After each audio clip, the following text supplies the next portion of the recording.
The original Xbox. When Microsoft launched the original Xbox in 2001, it was entering a console market dominated by Sony, Nintendo, and Sega, and yet it came out swinging. The Xbox was a beast, larger than anything else in the market, with built-in Ethernet and a hard drive, which was unheard of at the time. It launched with 20 games, but only one truly mattered: Halo Combat Evolved. That single title turned the Xbox from a question mark into a legitimate threat. Still, the launch wasn't flawless. The console was massive, the controller, nicknamed the Duke, was infamously bulky, and third-party support was shaky at first. Microsoft lost money on every unit sold, betting big on long-term success, but it paid off. By the end of its life, the Xbox had sold over 24 million units and introduced features like Xbox Live, which would define the brand moving forward. It was a risky move into unfamiliar territory, but Microsoft's first console launch left a lasting impact and proved that there was room for a new player in the gaming world. Xbox 360. The Xbox 360's launch in 2005 was a defining moment, not just for Microsoft, but for gaming as a whole. This time, Microsoft beat Sony and Nintendo to market, launching a full year ahead of the PlayStation 3 and Wii. It gave them a massive head start. The 360 came in two versions, a $299 core model and a $399 premium model with a hard drive. But more importantly, it came with Xbox Live fully integrated, pushing online gaming and downloadable content into the mainstream. Games like Call of Duty 2, Perfect Dark Zero, and Project Gotham Racing 3 gave it momentum, while HD graphics and achievements added a new layer of engagement. However, in the beginning stages, early hardware had serious flaws, most infamously the Red Ring of Death, a defect that led to a $1 billion warranty extension. Still, Microsoft's aggressive marketing and strong early lineup gave them the upper hand for years. The Xbox 360 ended up selling over 85 million units, and its launch set the stage for one of the most dominant console runs of all time. Xbox 360S. By 2010, the original Xbox 360 had built its legacy, but it also had a reputation for being unreliable. Microsoft responded with the Xbox 360S, also known as the Slim. This wasn't just a cosmetic redesign, it was a full internal overhaul. The launch of the 360S marked the end of the Red Ring of Death era. It came with a smaller, sleeker frame and a more reliable cooling system. The console was quieter, faster, and looked far more modern.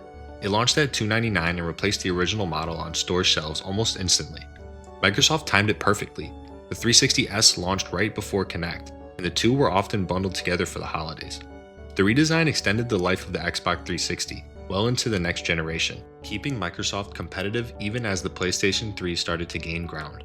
Fans embraced the new look and stability, and it helped the Xbox 360 continue its momentum for several more years. As far as mid-generation refreshes go, the 360S was a massive win. If you've enjoyed the video so far, leave a like and subscribe down below. I'll be posting new videos every day. Now on to the next section, Xbox 360E. In 2013, Microsoft quietly released the Xbox 360E, just months before the Xbox One was set to launch. It was the final revision of the Xbox 360 family, and it flew under the radar for most people. The 360E was designed to match the upcoming Xbox One's aesthetic, featuring a more angular, boxy design with a matte finish. It was slimmer and quieter than the 360S, and removed legacy ports like the AV connector and optical audio. Functionally, it was nearly identical to the 360S on the inside. Same performance, same dashboard, same game library. The 360E's purpose was clear: keep the Xbox 360 affordable and on shelves for budget-conscious gamers as the next-gen wave began. It launched at $199 and often came in bundles with games like Minecraft, Kinect Adventures, or Halo 4. While it didn't make headlines or drive major sales, the Xbox 360E quietly helped Microsoft bridge the gap between generations and ensured the 360 stayed relevant until the Xbox One officially took over. Xbox One. The Xbox One's launch in 2013 was one of the most controversial console rollouts in gaming history.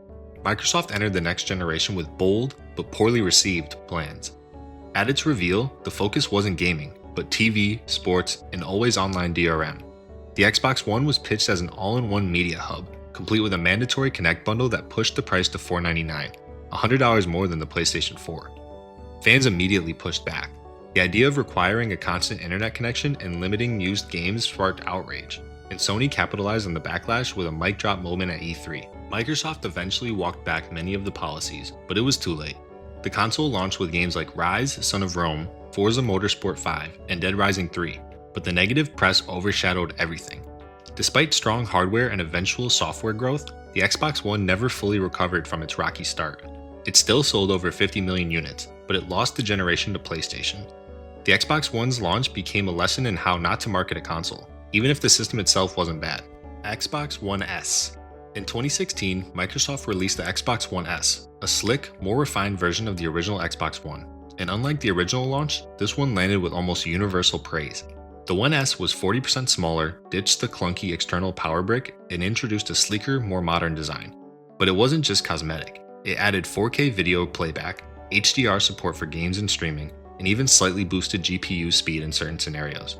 Best of all, it launched at a lower price, starting at $299, making it more accessible than the original model.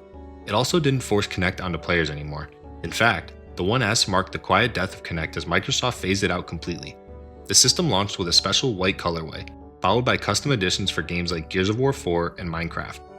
For many players, the Xbox One S felt like the console the Xbox One should have been from the start. It helped rebuild trust with fans and became the default Xbox model for several years. Smooth, quiet, and affordable, the One S was a much-needed reset. Xbox One X. In 2017, Microsoft launched the Xbox One X, the most powerful console of its generation. It wasn't a replacement for the Xbox One S, but a premium upgrade aimed at hardcore gamers. Priced at $499, the One X promised native 4K gaming, faster load times, and enhanced performance across the board. It featured 6 teraflops of GPU power, which at the time made it significantly more powerful than Sony's PlayStation 4 Pro. Microsoft marketed it as the world's most powerful console, and for once, the specs backed that up. Games like Forza Horizon 4, Gears 5, and Red Dead Redemption 2 looked and ran better on One X than any other console. But despite its impressive hardware, the launch was relatively quiet. There were no exclusive games that took full advantage of the system, and casual gamers weren't convinced to spend $500 on an upgrade. Still, the One X proved that Microsoft could compete at the top end of the performance spectrum, and it helped set the stage for the Series X. It wasn't a massive sales hit, but it earned deep respect from the gaming community. Xbox Series S. Launched alongside the Series X in November 2020, the Xbox Series S was Microsoft's surprise play for the budget gamer. At just $299, it undercut both Sony's PS5 and Microsoft's own flagship console, offering next-gen features at a fraction of the price. It didn't have a disk drive and capped resolution at 1440p instead of 4K, but it still boasted the same fast SSD, ray tracing support, and velocity architecture that powered the Series X. The launch strategy was clear: offer 2 entry points into the Xbox ecosystem, and for many, the Series S was a no-brainer. Compact, fast, and quiet, it became a hit with casual gamers, younger audiences, and digital-only players. The console launched alongside Assassin's Creed Valhalla, Gears Tactics, and Yakuza Like a Dragon, with all of them optimized for the new generation. While many leaned toward the Series X, the Series S filled a massive gap in the market. Over time, it became one of the best-selling Xbox models globally. It wasn't the most powerful, but it was easily the smartest move Microsoft made that generation. Xbox Series X. The Xbox Series X launched in November 2020 as Microsoft's next-gen console, and it lived up to the hype. With a sleek monolith design and powerhouse specs, it was built for performance: 12 teraflops of GPU power, a custom SSD for lightning-fast load times, and true 4K gaming with support for up to 120 FPS. Microsoft marketed it as the fastest, most powerful Xbox ever, and unlike past generations, there were no gimmicks, just raw horsepower. The Series X launched alongside the more affordable Series S, giving players 2 options for entry. At $499, it matched the PS5 in price, but emphasized backward compatibility, Game Pass, and ecosystem flexibility. While it didn't have many exclusive games at launch, titles like Forza Horizon 4 and Ori and the Will of the Wisps were enhanced to show off the tech. Supply shortages due to global chip issues made the console tough to find for months, but demand never slowed. Over time, the Series X became a favorite among core gamers who wanted power and performance without compromise, and it marked a full recovery from the Xbox One era. The future of Xbox. As of 2025, the future of Xbox looks less like a single console and more like an ecosystem. Microsoft's strategy has shifted away from traditional hardware cycles toward long-term services like Xbox Game Pass, cloud gaming via Xbox Cloud, and cross-platform support across PC and mobile.